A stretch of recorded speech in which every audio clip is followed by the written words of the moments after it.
We got a lot to talk about. Impact Bound for Glory is this Saturday. We'll run down that big card. That's right.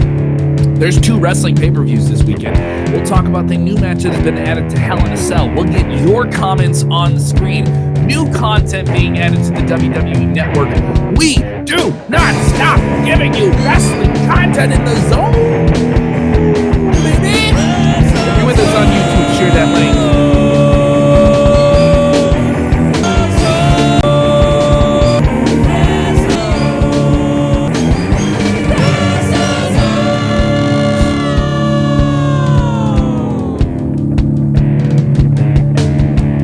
Sing it with me. WrestleZone. You're never alone. You're in the WrestleZone. I'm not alone. I'm not alone at all. Mr. Robert DeFelice joining me from Tampa Bay, Florida. Hot tag to Robert. How you doing, Robert? You joined me less than 12 hours ago on our Raw post show. I know. You had some surly opinions. You had some aggressive, surly opinions about this week's Monday Night Raw. People can check out that episode up on the podcast feed, the video channels, and all that stuff. Kevin, in the last 12 hours, I've talked to you, John, and Colin about Raw. I drafted the 1996 WWF roster, made a fantasy WrestleMania card. I also did 5 stories up on the website that you can read right now. I barely slept. I don't know what sleep is. I know what wrestling is, though. So that's good. That's why we're here. We got a lot to jump into. Let's talk about the new match that's been added just this morning officially. The story's up now at WrestleZone.com. Jeff Hardy and Elias are going to rock at the Hell in a Cell pay-per-view. It looks like this could be on the pre-show, am I correct? This is just added to the card. This is the 4th confirmed match on the show. 3 Hell in a Cell matches confirmed for the show. There is no way this is on the kickoff show. And this is literally the only other match they've announced that is not a Hell in a Cell match. I mean, obviously, you have SmackDown. You have plenty of channels where you can announce things. But I do think this will be on the card. And I think it'll be good. I thought the Elias Rock segment last night was kind of cool. It was a legitimate concert from him. Jeff Hardy is also a musician. I don't know if we're gonna get any of Jeff Hardy performing on TV. Is this Jeff Hardy's final, like his big opportunity? Not his final, his first opportunity to perform his music on television? I really wouldn't. I would really stay away from that. I'm not knocking Jeff. I've heard some of his stuff. I mean, he gave us one of the great Impact theme songs where, I'll fade away and classify myself as absolute. That's his song. That's the thing that he really did. But I don't want to hear Jeff Hardy sing on television. I want to see Jeff Hardy win championships and do big things. All right, so we mentioned this is the 4th match added to the show. There is some storyline background in this. Elias involved in that car crash segment from earlier this summer, in which it was believed that Sheamus kind of staged that Jeff had fallen off the wagon. Very controversial segment, but was successful for WWE. Got the ball rolling on some things for them with Jeff Hardy and Sheamus. Jason Michael Campbell saying it's pretty pathetic, though, that this is the 4th match that's been added to a pay-per-view. This pay-per-view is sold on 3 Hell in a Cell matches. I don't think it's because it's Hell in a Cell, and that's the main selling point. I'm not as bothered as that. If this was a pay-per-view that didn't have a big element like that, I wouldn't be as irked by it. Also, it isn't one of the biggest shows of the year. I don't think you have the same level of anticipation you do to a Mania or a Rumble. This is one of the big 4 pay-per-views. Right. I think Hell in a Cell will have a lot more matches announced. I think Otis will get an IC title shot. I think Rude and Ziggler will get a shot at the tag titles on SmackDown. I think you'll see something announced with Asuka. But the problem is, and this is a modern media issue, WWE has so many channels, so many outlets that they feel they need to provide with content. So these matches are going to be announced spread across all of these different platforms and web series and all these things. But we'll get there, and it'll be a full card. Yeah, it'll be a full card. We also have some changes with this show. Another hump that WWE has this week is Major League Baseball is the World Series. So World Series airs on Fox Network Television. that bumps SmackDown from Fox on Friday here, and their final broadcast push on a major platform, major TV platform, really. They'll have social media, they'll have all that stuff too, to sell this event and get people to subscribe to the network for Sunday. They are getting bumped by Major League Baseball on FS1, and now they had their FS1 show backstage. They still have a relationship, obviously, with Fox Sports. They have the WWE Fox Sports social media channels and a bunch of different content coming from that. And they're going to have a special episode of Backstage this week, even though that used to be a weekly show and it got canceled. And they brought it back for a couple of different social media things. Ryan Satin still does content under that banner. What do you think of Backstage having a special show this week? It is what it is. They should have never canceled it. Like, this was a unique show that allowed for Renee Young to do something special. Booker was on it. Christian was on it. CM Punk was on it. And I think that I can say this a year later, that probably did the most detrimental work towards CM Punk really being a major comeback, because I feel like him. You think it took it kind of ruined the idea of his big return? Well, yeah, because he came back under the WWE umbrella, and it was a show that, I'm not going to say it failed, but it wasn't a strong show. And I think it took a lot of the piss, for lack of a better phrase, of CM Punk potentially returning. You never know. I mean, if he came out, I still think he would get a monster. Oh, yes. I mean, like, it would still be a major thing, but it's not as unique because we've seen him. We know that he has some type of relationship with the promotion, even if it's through a loose third-party affiliation like Fox. But I enjoy Renee. I think Renee was a godsend that the company took for granted. I think she could have been the first full female voice for the company, and now they don't necessarily have her under the umbrella. So while they still have her, I suggest that they use her. Yes, we will have this Backstage show. It'll air on Friday night, live following SmackDown from the Thunderdome at Amway Center in Orlando. That'll be at 10 p.m. Eastern. They'll do that show. Then you'll get a replay of SmackDown on FS1. So basically, WWE taking all of FS1 over for that night. So if you're not going to be on a major platform, at least you get that replay ability. And I think they do some replay encores of SmackDown on FS1 anyway, weekly. Yes. So on occasion they do those. I don't know if they do them every week. So that is plenty to get into there for WWE, trying to make it work with Fox and scrambling around the playoff schedule. You saw this with AEW with the NBA playoffs to them as well. So plenty of busy stuff. As if we don't have enough with WWE Hell in a Cell, we'll get into that all throughout the week. Make sure you're watching us. We'll have a live post show on Sunday as well. We'll have a bunch of different stuff, and we're doing these midday shows to pop in there. If you guys aren't following us already, go ahead and like and subscribe. If you don't do it on Facebook, if you're watching on YouTube, do it there. Turn those notifications on. We're going to start doing some more contesting too as well, and just sending out some cool prize packages and different things. So definitely get on board. Something to get on board with, a brand that has, we're in the Halloween time. The dead rises, but a brand that never seems to die, and everyone always says that it's going to die. A brand that has endured with some very fun stuff throughout the years is Impact Wrestling. They're presenting their biggest show of the year, Bound for Glory. They had a big one last year. I enjoyed the show last year. It'll air this Saturday night on FITE.tv and traditional pay-per-view subscribers. Of course, you can get additional content leading up to it on Impact Plus, and tonight on Access TV, owned by Anthem Entertainment, Impact's parent company. And they're going to have another special show. Man, really letting the stars call the shots here with Impact, and the Good Brothers are getting their own variety show. They're literally getting to take the jokes of the Talking Shop podcast and put it on a broadcast television platform. This is quite entertaining. If you're a hardcore fan, you can't admit that Impact's not trying to please you here. Well, Impact is the highest rated show on Access, so they're doing the right thing by continuing to forge ahead. Mm-hmm.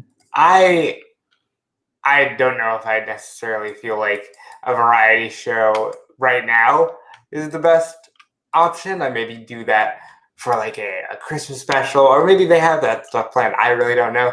But the Good Brothers are always good, for lack of a better word, and I think it'll be a lot of fun to watch it. What about you? This is going to air at 10 Eastern, 9 Central, and our friends at Access are telling us the Good Brothers hang out with their closest friends and welcome a few surprise guests to this special, and it is called Talkin' Shop Full Keg. Of course, it's all about them drinking and telling ridiculous stories. I would assume there's going to be something silly with this. You got the Talking Shop of Mania like pay-per-view, which was just a show of goof-off stuff. And honestly, was probably some of the best money I spent on a pay-per-view in some time. When you think of pay-per-view, because now with the network, you just get your money and you don't really think of it, And that's another thing is Impact is the majority of the people that are going to be watching this weekend of content from them with Bound for Glory, with this show, are hardcore fans. And I got to admit, Impact, if they have their pirate ship and they're not WWE and they're not AEW, they're trying to really give them something. And this is, I don't know if the Good Brothers could do this even in AEW in terms of like being the central comedic characters of the show and also baby faces at the same time. I don't think they would have that platform in Elite Wrestling right now. I think they would. I don't know if they'd have a show on TV. I don't know if they would have as much focus. Is that fair to say? I don't think they would be so up and front and center as they would be. That's just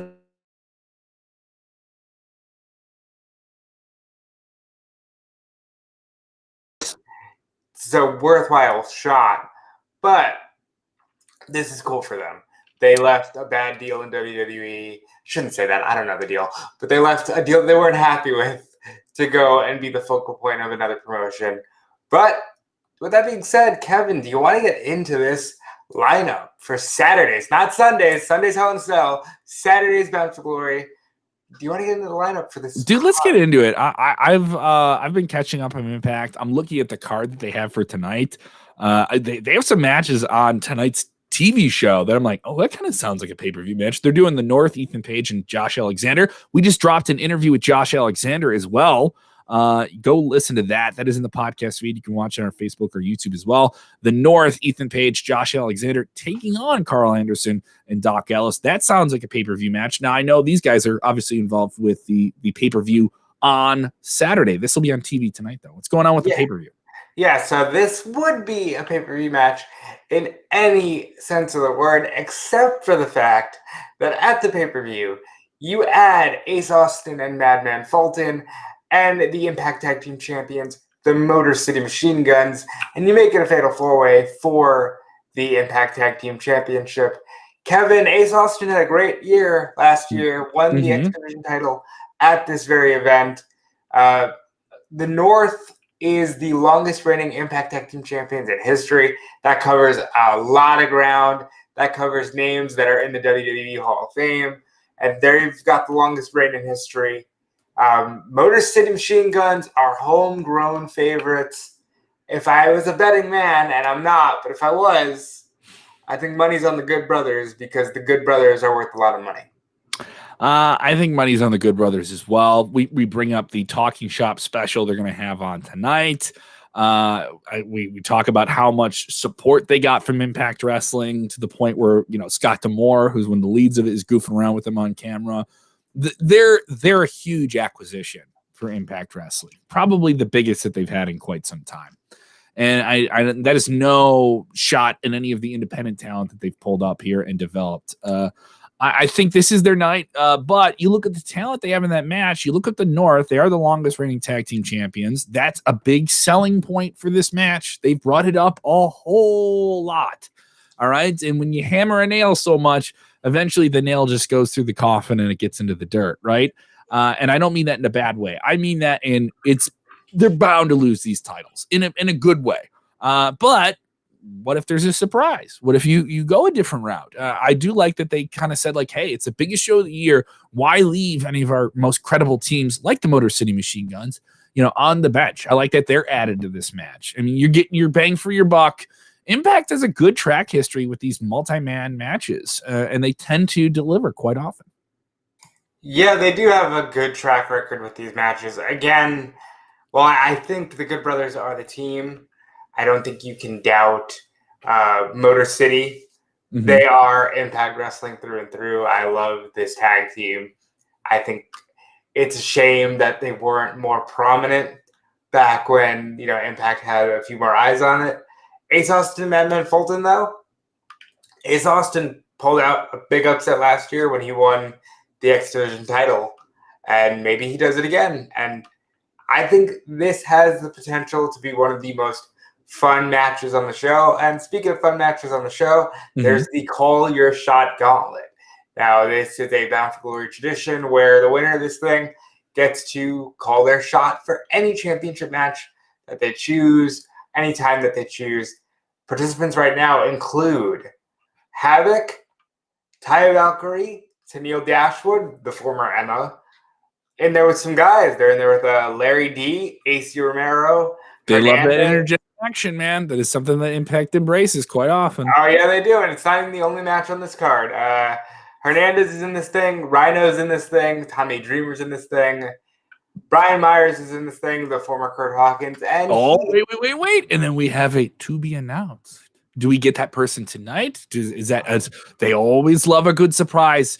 Impact Wrestling what was that? They did this on a recent pay-per-view. The whole pay-per-view was built on a bunch of people showing up and coming over from WWE, and that made for a very entertaining show. Slammiversary. Well, I think that these are the first 10 names. I know they're not the only 10 names, but I think of these 10 announced, Heath Slater, or just Heath now, is the one to look out for.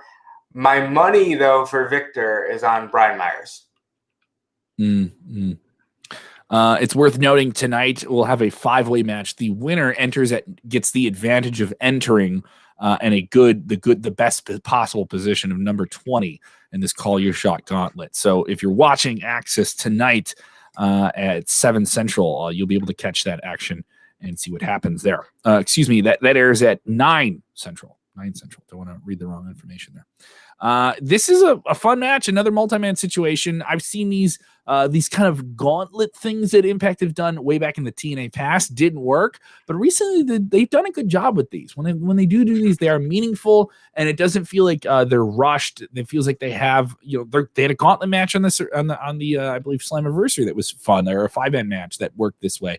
I feel almost anyone in this could win, and it would be meaningful. I think so, and we only know half the field. So that there is something to be said there. However, I think a lot of eyes are on Heath. Heath has done a lot of fun bits since showing up at Impact at Slammiversary. And maybe this is how he earns his shot and his contract.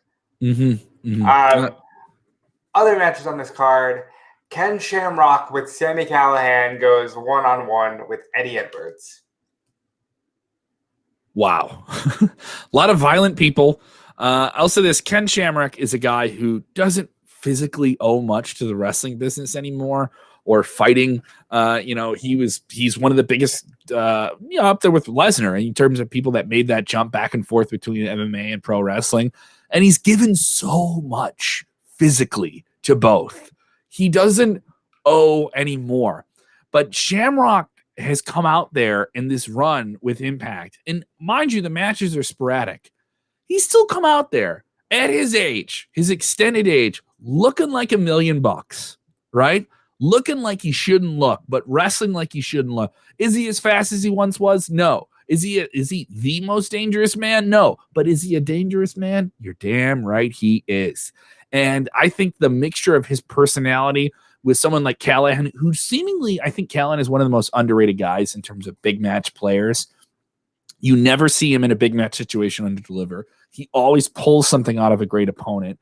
And Eddie Edwards, I think, has just been someone that's always been there in Impact and talking to him. He's always been ready. They've put the title on him. He's never felt like absolutely the guy. But I always thought he could be and that he's able to be there. He's one of those perennial fundamental players in Impact through everything that's happened. I think he's really underrated and has adapted and has changed his style. A lot of people with a lot to prove. Something, though, makes me think that this is a way to get Sami Callihan back on track for a singles run and maybe push him down the line for maybe going after the world title yet again. I'm not certain about where Callihan lies. I know that he's manipulating Shamrock right now. This is a fine match. It's Impact's Roots versus Impact's present. Eddie Edwards has gone on record saying he wants to be an Impact guy.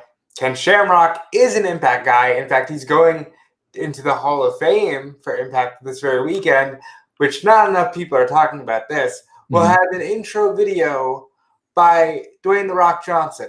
So technically, The Rock is going to be at Bound for Glory, and I don't think enough people are talking about this. And this was done through Twitter. Through Twitter, not through DMs, literally through Twitter.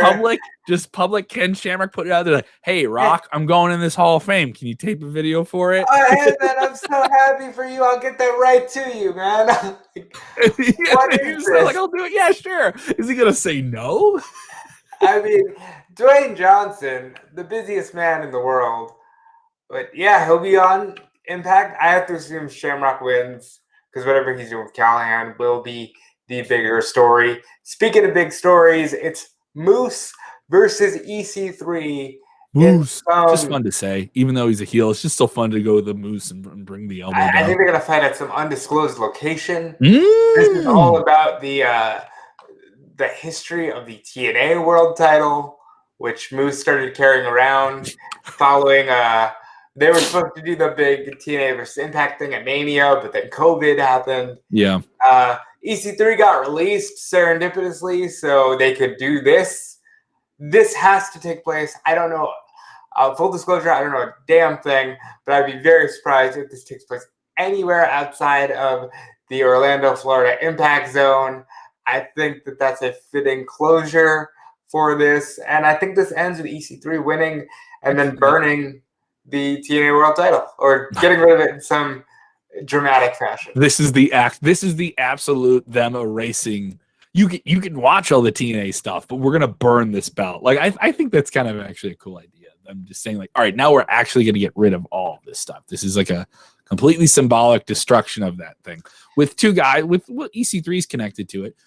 Moose is more of a current player, I would say, but I mean, they've built this up pretty well. EC3's tried his best to really be a player in all these different fields. He's going to be in Ring of Honor doing some stuff there as well. Yeah. Impact is letting people play around here in different ways. Moose is a contracted guy with them completely locked into him. So this is a unique match. If EC3 is going to be doing more with Ring of Honor, does that kind of write it on the wall that Moose gets the win here? Absolutely not. Okay. EC3 is going to win here because I think EC3 is just maximizing his time, with all these different promotions. But Impact gave a lot to him, and I think this match will be a sentimental match for him. And whatever happens to that belt, it will, be at the closing of a chapter. Mm-hmm. One chapter that does not close in Impact Wrestling is that of the X Division Championship. Champion Rohit Raju, you just spoke to him a couple weeks ago for AEW. And there's someone else on this card I got to speak to from now. I have some notes about somebody else who's going to be appearing on the show. I got to mention. He'll be facing TJP, Chris Bay, former X Division champion, Trey Miguel of the Rascals, Willie Mack, and Jordan Grace in a 6-way scramble for the X Division title. This has to go to Jordan Grace. Now, last year at this time, I said Tessa Blanchard had to be the X Division champion, and they went with Ace Austin. But I think Grace is going to elevate the championship, which I don't know what it means anymore. Like, I beat this drum a few times when discussing Impact. I don't know why there is an X Division. What does it stand for these days? I mean, I think Rohit is added a lot to it in terms of being a character, and certainly playing on and bringing the title with him places, and like going out with the title and treating it like it's a person, and adding something to it, because so much with X Division, it's been great wrestling, but we have so much great in-ring wrestling that when there's no character, it almost becomes forgettable. So I do think there's an attempt here with Jordan Grace, who has a character, with different people in here who have promos and different things like that. But everyone's just like moves. Rohit, something makes me think he gets out of this with the belt. I think he gets out of this. His character is over. Him being conniving and being a chicken shiz heel, it has worked. It has been entertaining, more entertaining than other people in this match. And there's no shot at anyone else. They're all great wrestlers, but Something to be said for a character that people want to chase. And I think someone chases him out of the X Division, but he has the belt with him on the way out. I think Impact is all about big moments on these big events because they don't have a lot of real estate when it comes to being the main talking point in pro wrestling anymore. And that's why I think Jordynne Grace winning this belt has to be the moment that they're chasing, because Jordynne Grace is one of the most solid wrestlers that brand has across the board. Stole the show at Slammiversary with Deonna Purrazzo, and she deserves any accolade that can possibly come her way. I think Jordynne Grace, you say Rohit Raju, maybe it's Chris Bay. Who knows? You got to tune into the pay-per-view to find out. That's the fun of this stuff. And speaking of fun, this is the one I think will outright steal the show. It's the Impact Women's Championship. I'm sorry, the Impact Knockouts Championship. It's Deonna Purrazzo defending against Smiley Kylie Rae. This is the best women's wrestling match you can possibly put on outside of WWE in the year 2020. And this is something where, you know, Impact can hang their hat on how strong the women's offering they have, how everyone in their women's division feels like a contender. But they built up Kylie Rae as a character, a bright, effervescent, glowing positivity. And Deonna Purrazzo has played the cold ice queen here. It works. You know, like this combination for this title makes complete sense. Kylie Rae winning it makes complete sense. This is a crowning moment for her. This is the full getting her back to the top of the mountain after all the issues she may or may not have had with AEW. This is the reason she came back to wrestling on a televised platform. This is her big moment. I think this is going to be the match to watch on the show. Not to rip on anyone else. I think this is going to be the feel-good moment and the best match you can get out of the card. I listen, not to rip on anybody else at all. Eddie Edwards, great. Brian Myers is one of my favorite wrestlers ever. Eric Young, who we're going to talk about in a minute, fantastic wrestler. Motor City is a great tag team. Deonna Purrazzo, Kylie Rae is the strongest women's wrestling match you can put. And they built it up. They've built it up just right, you know, in terms of the chase, a big match, a heel champion, a baby face, all the classic elements are there. And when all the classics, when you got the hits, play them. You know, this is a hit. This works. This has worked before, and you have the right players to play the right roles. It may seem like something that's redundant we've seen before, but I think kind of in 2020, getting back to things that we like when everything seems up in the air, change your perception. So having just a classic villain versus hero match for a title makes sense. You know, it just makes sense in a year like this, you know. I hope to God they don't have any Gaga. I want no Gaga. I don't want any Gaga. Wrestling match. These two can kill it. Let's talk about the main event, because at the end of the day, that's why we're all here. Impact World Championship, Eric Young, the returning psychopath, is back in Impact, and he'll be defending against Rich Swann. I'm going to be real. This is not the strongest main event match on paper. They've done a fantastic job on television building it up, playing off the leg injury and the potential retirement of Rich Swann. Eric Young is a great wrestler, is a great meticulous performer, but I just don't think that this is the match that I would have had on paper. That being said, Eric Young deserves every last bit of praise that he could ever be given by Impact Wrestling. He had a shitty run on WWE television. I'll say it again. It was a shitty run, and he deserves to go to his home promotion and be treated like a star. Eric Young walks out with the belt. I don't need a feel-good story here. I need Eric Young to be validated, and I'm going with EY. I think so. I think EY and as a heel, Swann will give him a fight, but I do think there'll be some Gaga here, something to give Swann to go out and feel like he got cheated, and give Eric Young's new character a sense of ruthlessness to him. Overall, this is a strong pay-per-view on paper. Some people text Ian when I was talking about Sami Callihan. I was not mentioning that I think he'll win this. I'm saying I think this will benefit him in terms of he'll get into something with whoever wins this match, whether it's he turns on Shamrock or he turns on Eddie Edwards, and this will be the road that'll push him or his opponent down the line to be the next person that goes after the title in the future. To be clear on that. But overall, this is a strong pay-per-view, worth your money. If you're not feeling WWE this week, this is a card that could be very, very appealing to you. Yes, it will be available on FITE and traditional pay-per-view. For traditional pay-per-view pricing, so it's about $50. You know, is it worth the $50? That's up for the individual consumer to decide. Mm-hmm. I think that this will be a great show. Impact Wrestling, when they get an opening, they make the most of it, and they always deliver. And I expect this to deliver. Again, if you want to be hyped about Bound for Glory, check out our interview with Josh Alexander of the North. Check out our interview with Rohit Raju. Check out our interview with Impact Wrestling legend James Storm. See what he's up to. Mm-hmm. All of this and more can be on this very feed or YouTube channel, wherever you consume WrestleZone media, and it's gonna be a good weekend. It's gonna be a really good weekend. You have Impact on Saturday.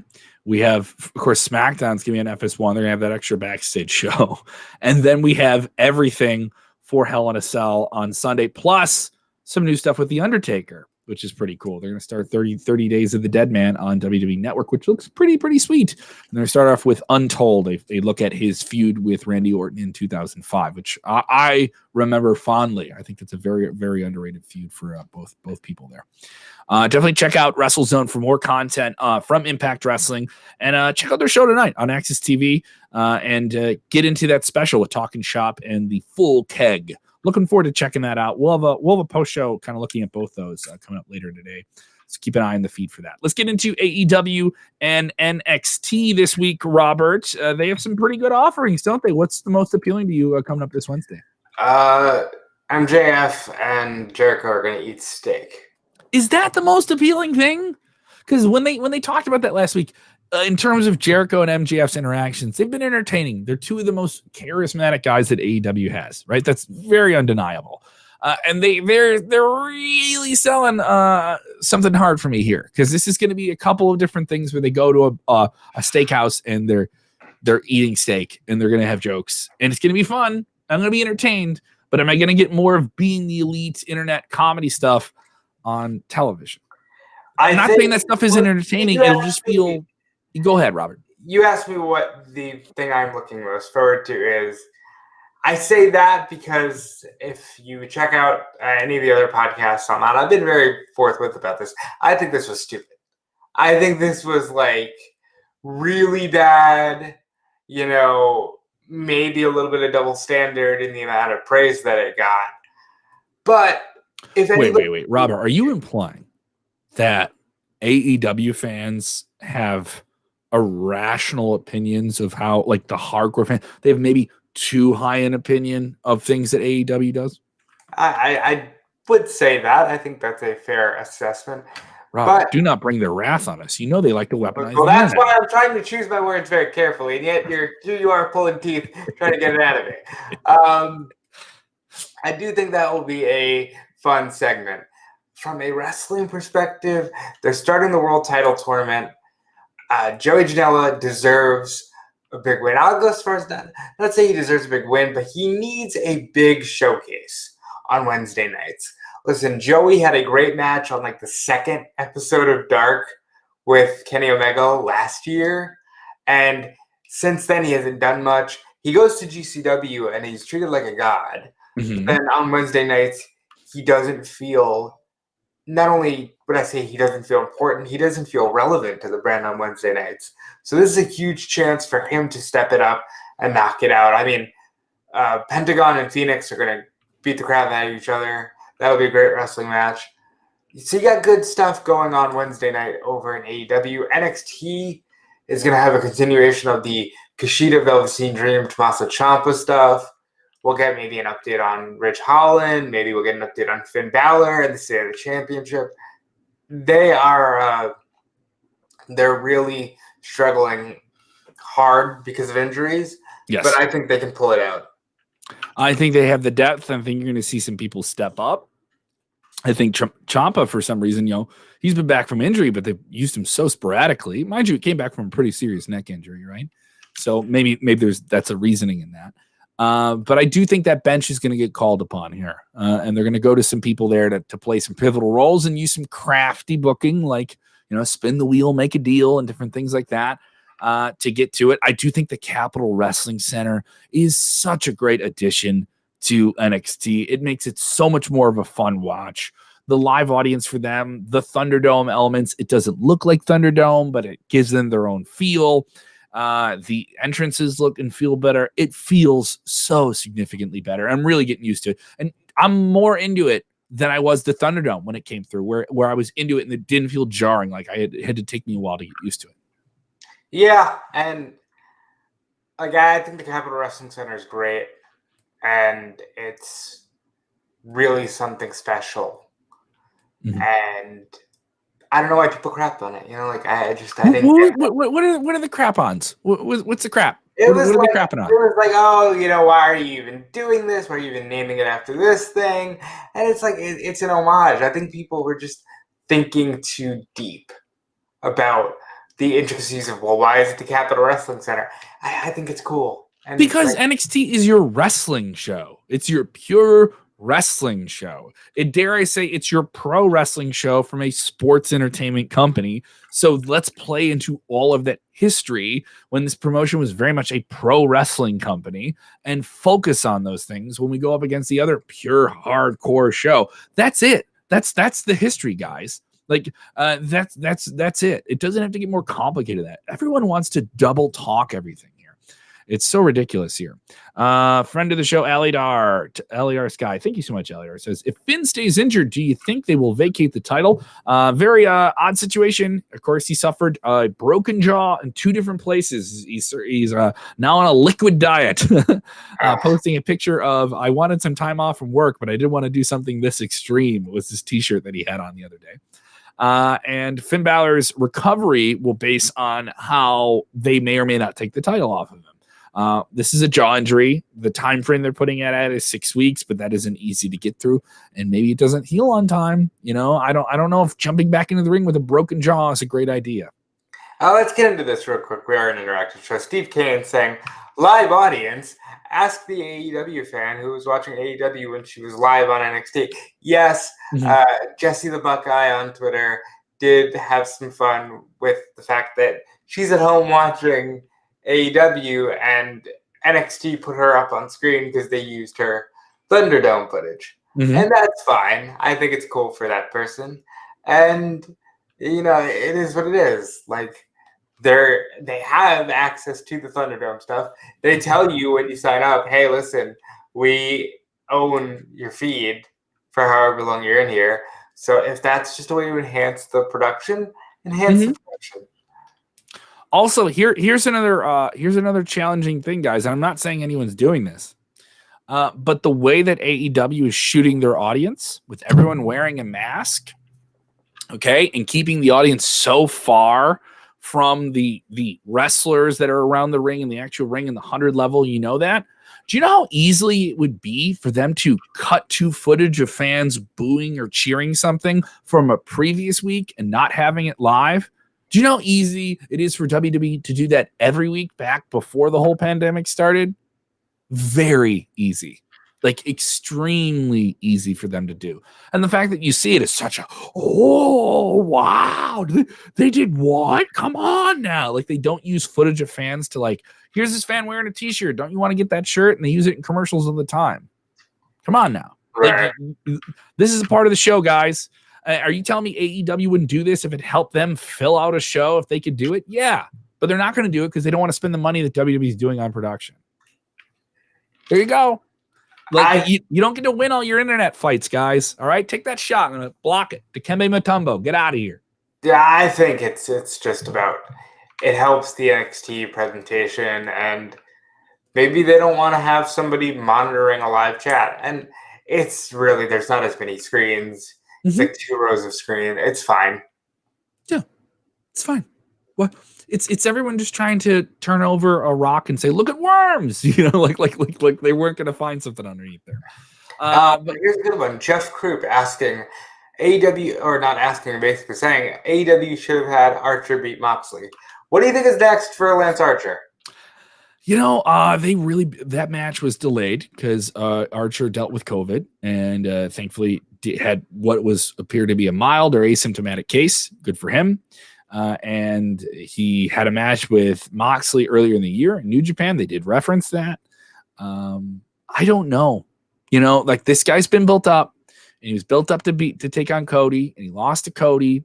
And that was a big point of contention with hardcore AEW fans last week. And they're like, what's going on here? All the big angles involve someone who is in the WWE, and involves all of them winning or going over. You had Brody and Cody for the TNT title last week, which, was fantastic, right? I love that match. Was it last week or the week before? It was the week before. Week before. All right. So week before. But I mean, you have that trend, and I see a lot of fans rather saying, how come they're not building up this guy, building up you're getting to that point with AEW where you're building up these expectations, and now you're getting those kind of routine things that fans who consume it every week have with WWE, where they're like, well, here's my favorite guys, and you're not pushing my favorite guys. Even though there's proven bigger stars that a lot more people like. So you're going to have that. You're going to have a dissension in the ranks, if you will. With Archer, I think he can always be a big star. But how many times can you build up a monster before he stops being a monster because, people slay him?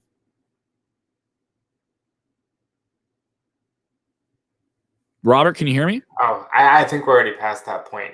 I really do. I think we're already past the point of, is Archer still a threat? No, he's not. You brought Jake the Snake with him, which was super cool, and you did nothing. And honestly, this gives me vibes of Blanchard with Sean Spears. You put Spears with Tully. You had him do this whole cool thing about how, Cody, I knew your dad. I used to beat the crap out of your dad. You're an egomaniac like him. And then you have Cody beat Sean Spears, and what's Sean Spears done since? Nothing. I love Sean Spears. Look, love him. He'll fight Scorpio Sky at the pay-per-view. It'll be great. But, what's he done that's major, man? Mm-hmm. Follow-up here. Jeff Croop. I wonder if AEW will keep the belt on Moxley until fans come back. Well, here, I think we can get past the idea of, WWE included in this, of holding off on those big moments, those big matches until fans come back. The time frame for fans to come back is so fluid. It is so different. It is all over the place. Is fans coming back a half full arena? Is it an arena? Is it an amphitheater? It's such a fluid thing. It's so hard to call. I can tell you, somebody who works in live entertainment, and a lot of my work is based off of that. It's a very, very stressful time. It's a very, very stressful time. So I think waiting for those big attractions to be there, it isn't fair to wrestling that produces so much content for television first, then the live entertainment element comes after that. Sorry, that's the way it's working right now. Kevin, I speak to you every day. I've never gotten the hint once that you're stressed. What are you talking about? You asshole. Just me texting Robert, what's going to happen to me in the middle of the night? Listen, I agree with you in terms of we can't hold off on the big angles and the big moments, but I think Moxley's a guy who should welcome the audience back. Okay, he should. If he's not holding the title, he's gonna be a big part of those shows. Yeah, I mean, but he should welcome them back as champion. He should be allowed to say, "Hey, I did it. I did it for us." But there's some people are going to say that about Drew McIntyre as well, and I don't see that happening with him. Yeah, here's the difference, though. I think the situation with WWE is a lot more concrete in terms of WrestleMania plans. Yes. I think fans will be back in AEW. Here's a hot take. By December, I think we'll have a full arena for Dynamite. I think December next year? No, I mean December. You're saying this, you're telling me. I mean in about a month you're telling from now. Me Robert DeFelice of Tampa Bay, Florida. All right. You're telling me in the thick of it down there in Florida where it's the Wild West right now with COVID, right? They want to open up everything. They're going to have our very own John Clark is going to be making his way down to Florida to go to a Dolphins game. Because he's so eager. John Clark is the most passionate person that Yes. I have ever met in my life. If you've been Good watching for the shows, him. John Clark is passionate, but he's young though. But also, John's young, so if he, God forbid, John got sick, and I'm not wishing that on anyone or him or anyone that goes to these shows. Wear your mask, be safe. You're gonna go, be safe, mitigate it. Basically, what you're saying is John's young and he will bounce back because he'll brush it off. He'll treat it like it's nothing, right? But the way he is, I think John would just like immediately like not even acknowledge it. Like he would power through that thing so hard just because he is ready to go to his favorite things, and we're seeing a lot of that itchiness. That itchiness is a real thing. The itchiness to get back to life as it once was. Yeah, life is not what it once was. No, it is not. It really is not. We're seeing it in the independents and stuff like that too. And we're when it's right and it's a good time to do it, we'll get there. We'll see how everything works out here. We don't have any updates on what's coming up with live events in wrestling. I'm not going to give you an update if there isn't an update to talk about. But let me tell you, when these events get announced or when there's safety changes, like we have at the Collective just this past weekend, and there was a COVID outbreak, we'll be following those things. I'm going to be working at some independent shows coming up with AAW through the end of the year. And if you guys are going to be going out there and going to shows, be smart, be safe. If you're like, I don't like wearing a mask, you're not wearing it for yourself. You're wearing it for other people. So be considerate of the people working at the show, wrestling the show, putting on the show, and the person who is maybe 6 or 12 feet away from you also enjoying the show. If you're going to go to these shows, don't be a dick. You know what I mean? I think it's just that simple. Don't ruin it for other wrestling fans, for wrestlers in the promotions and the venues with your behavior. That's the thing. So many people just want to put themselves ahead of everything else. I'm here, so everything about this is about me being here. Don't do that. That's right. People saying our very own James Espanto Fernando Tagoai saying Florida is going wild. How are things in Florida, Robert? It is where the wrestling industry has been based basically since April now. I'll say this. I just did a quick Google and doesn't look good, guys. It doesn't look good. Everything I see here is talking about a surge and positivity rates climbing. I don't like it. You mentioned that, but we're still talking about it, and it's still in the works and talked about quite a bit. I'll give you this one. I'll give you this headline, which comes from a local Orlando channel that says Florida governor suggests scaling back the frequency of reporting cases. So, listen, this is what it is. It has gotten to the point where I think people think if we stop talking about it, it will go away.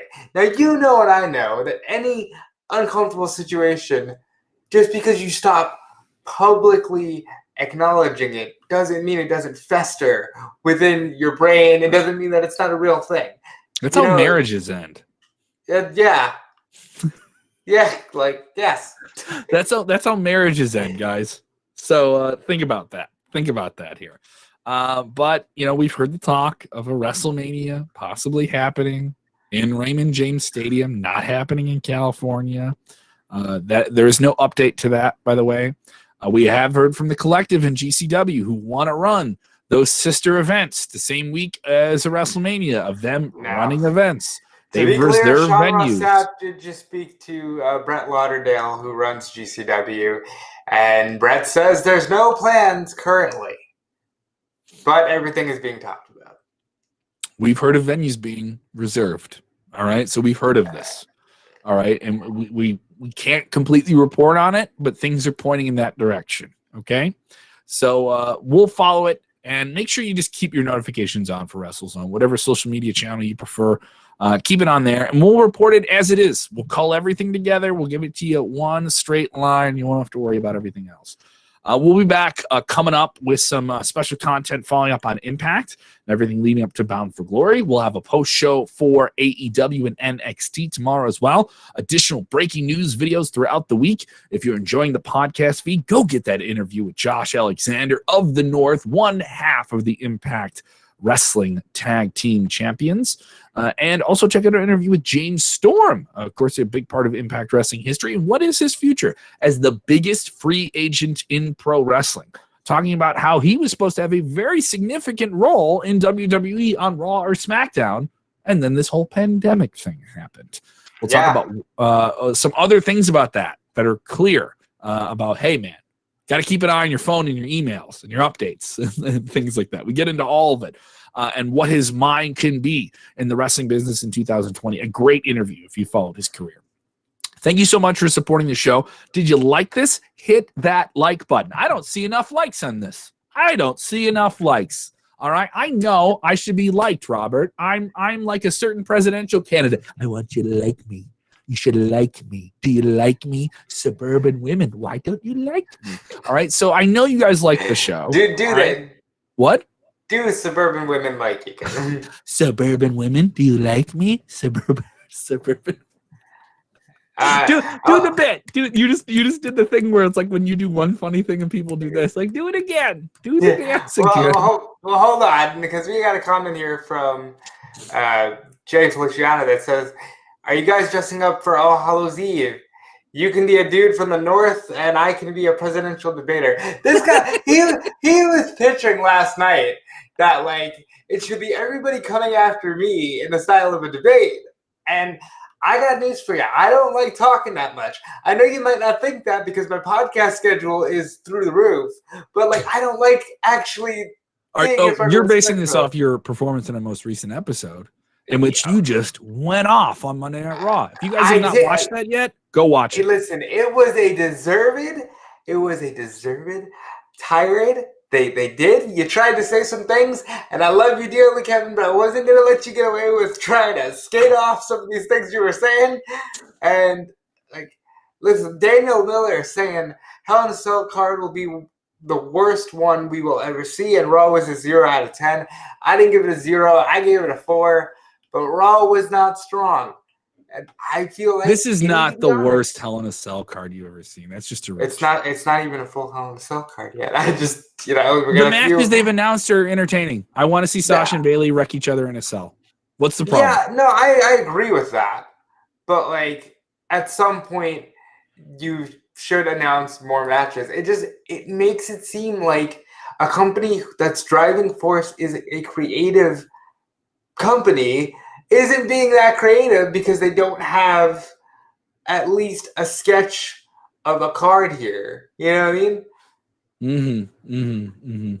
But that was yesterday. We're moving on to bigger and better things. We're going to talk about Impact. We're going to talk about AEW, NXT. You will with John Clark. I'll be somewhere else. And then I'll come back here on Thursday and we'll talk about Hell in a Cell, which by then should have at least 1 or 2 more matches. And it's going to be okay because the news is fluid, because wrestling is fluid, because you should drink your fluids when you get sick. Don't get sick because this COVID thing is going to be the death of us. We can't let that Winter's happen. coming, guys. Winter's coming, man. Just bound up and stay hydrated. And I know there's going to be colder months, more people are going to be spending more time indoors. We're going to give you more content as well. So just make sure you're following the channels. Make sure you're following the channels and all the different stuff we're going to do. Maybe we add some more watch-alongs and different things like that. Maybe we do some trivia stuff. Just keep an eye on it. We'll have all the additional news content, but we want some evergreen things that you can consume in between. If you're watching this on demand, thank you so much for doing that. Make sure you hit the like button, share the link, pass it on, or you stink. Robert, you can follow him on Twitter at DeFelice. Yes, check out his work on what website that I won't say? Well, first of all, smartoutmoment.com.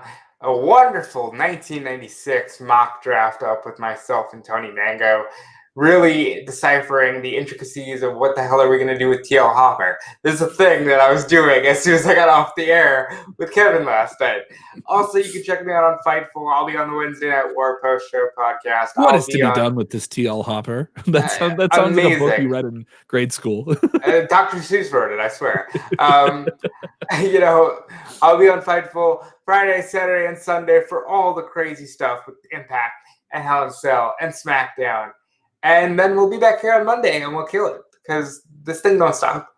Don't stop, dude. The content train keeps a rolling. All right. And we are throwing coal in the engine, man. Let me just tell you. I will be live at a socially distant comedy event November 5th. November 5th at Shuba's in Chicago, one of the many ailing live event venues across the country. Needs your help. And if there is a venue in your town, look them up on Neva and look up the Neva Association. Donate to that. That is Save Our Stages and their campaign to save the more than $12 billion of the economy that are based around live entertainment, comedy, theater, and music venues. I definitely suggest you go check that out. I'm happy to be doing this show and be involved with the movement to get people back at venues as socially distant and as safe as possible. All right, so definitely look into that. You can check me out on 101wkqx.com on the website, producing some really fun content. I just dropped an interview with Jordan Pundick of Newfound Glory, and he's going to be a part of an upcoming drive-in show at the SeatGeek Stadium parking lot on October 30th, the Halloween special with Riot Fest. You get to see Newfound Glory, great pop punk band, the poppest of the pop punk bands, right? They might be the pop punk band. And then after it, you get Beetlejuice on the big screen. Oh God! That just sounds like, hey kids, dude, that's a great night. That's an awesome night. Buy some pizza, bring that girl that you met at Hot Topic and get to this drive-in. That girl you met at Hot Topic in 1999, maybe she has a kid, all right? But tell her and that kid to come on down to the parking lot, wear those masks, and enjoy, My Friends Over You. It's going to be a great time. Check out the interview. It's up now at 101wkqx.com. I retweeted it at my Twitter as well, at Kev Kellam. We'll have a bunch of different stuff for you guys. Thank you so much. There's so many options you have for content online, especially now. And if you enjoy this, just share the link. Just tag someone. That's all we ask. Thank you guys so much. We'll be back. Robert, tell them what they got to do when watching wrestling, when they're so angry about why this guy isn't being put over this guy, and the work rate. And Meltzer gave his last match this many stars at the Tokyo Dome, so how can you not put him in this match? What am I supposed to do? Just enjoy wrestling. Say it louder, prouder, Robert. Give me another thing. No, because you got to stop complaining. You got to just enjoy wrestling. You said it like Larry David. You should enjoy wrestling. I'm feeling pretty good.